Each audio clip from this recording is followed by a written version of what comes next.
रीना एक मध्यम परिवार की लड़की थी, लेकिन उसकी भाभी शिवानी एक बड़े घर की बेटी। शिवानी की शादी अभिषेक से लव मैरिज थी। अरे भाभी, ये कितना अच्छा सूट पहना है आपने। काश ऐसा मैं भी पहन पाती। अरे क्यों नहीं रीना, वैसे भी तुम्हारा और मेरा नाम तो एक ही है, जब मन करे पहन लेना। भाभी, आपको आपके पापा ने कितने अच्छे कपड़े गहने दिए हैं। मैं उनकी इकलौती बेटी जो हूँ। बेटी तो मैं भी इकलौती हूँ, लेकिन क्या करे, पापा है नहीं, पता नहीं कैसे होगी मेरी शादी।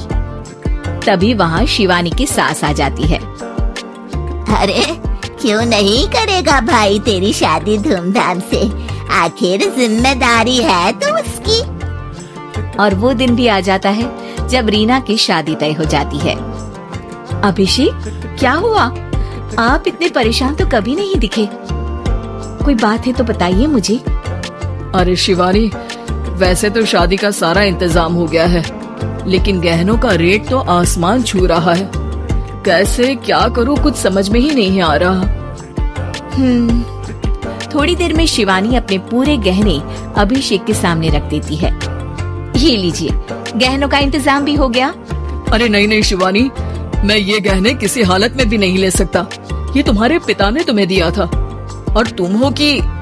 तभी वहाँ सास आ जाती है। अरे तो क्या हुआ, इसकी तो हो गई ना शादी, अब किसे दिखाने हैं इसने गहने। सास गहनों का डिब्बा शिवानी के हाथ से लेकर वहाँ से चली जाती है। रीना की शादी धूमधाम से होती है और अब वो बड़े घर की बहू बन जाती है। वहीं रीना की शादी के बाद शिवानी और अभिषेक उसकी शादी के कर्जों से डूब जाते हैं। मैं सोच रही हूँ नौकरी करनी शुरू कर दूं। वैसे भी पढ़ी लिखी हूँ, आपकी थोड़ी मदद भी हो जाएगी। वैसे शिवानी, कुछ दिन कर लो तो अच्छा ही होगा, क्योंकि जरूरत भी है। अब शिवानी भी नौकरी करने लगती है और घर खर्चे में अभिषेक का हाथ बटाती है।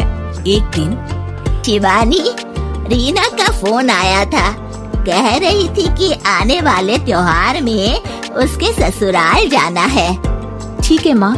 अरे ठीक तो है, लेकिन एक काम कर लेना, उसके सास ससुर से लेकर पूरे खानदान के कपड़े मिठाइयाँ सब ले आना, और हो सके तो रीना के लिए छोटे से कान में पहनने के बूंदे भी। और क्या है ना, शादी में उसे सारी बड़ी बड़ी कान की ज्वेलरी दी थी, घर में पहनने के लिए तो उसके पास कुछ भी नहीं है। शिवानी सोच में पड़ जाती है कि वो क्या करे, क्योंकि कर्जों और घर के खर्चों के बाद तो पैसे बचते ही नहीं थे। शिवानी फिर अपने पिता को फोन करती है और उनसे पैसे मांगती है।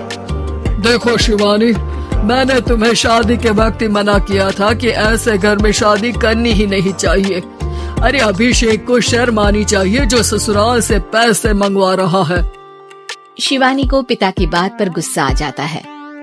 आप मेरे पिताजी हैं और मैं परेशान थी, इसलिए आपसे मदद की उम्मीद की पापा। अभिषेक को तो पता भी नहीं है कि मैंने आपसे पैसे मांगे हैं। शिवानी सोचती है कि वो अभिषेक से बात करे, लेकिन फिर उसे लगता है कि वो टेंशन ले लेगा। तभी शिवानी की नजर हाथ के कंगन पर पड़ती है। सीधे बाजार जाती है और उसे बेचकर ननद के घर ले जाने का सारा सामान लेकर आती है और सास के सामने रख देती है। हाँ ठीक है, लेकिन फल थोड़े और अच्छी क्वालिटी के होने चाहिए थे। शिवानी कुछ नहीं कहती, वहाँ से चली जाती है। एक दिन शिवानी, रीना का फोन आया था, बहुत रो रही थी। क्यों माँ, क्या हुआ?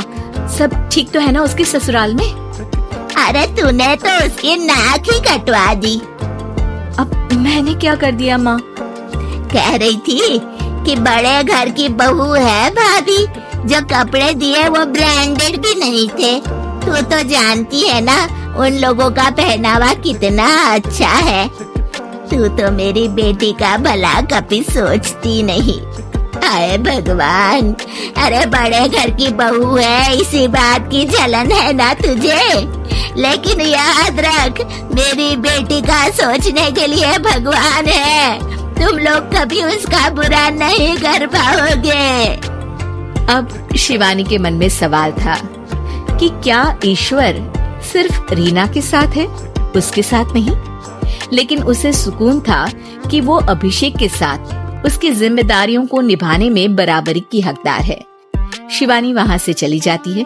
वो सास से कुछ नहीं कहती, क्योंकि अमीर घर की बहू बनकर रीना को भले ही सुकून ना हो, लेकिन गरीब घर की बहू बनकर शिवानी खुश है, क्योंकि खुशी पैसों से नहीं परिस्थितियों पर निर्भर करती है।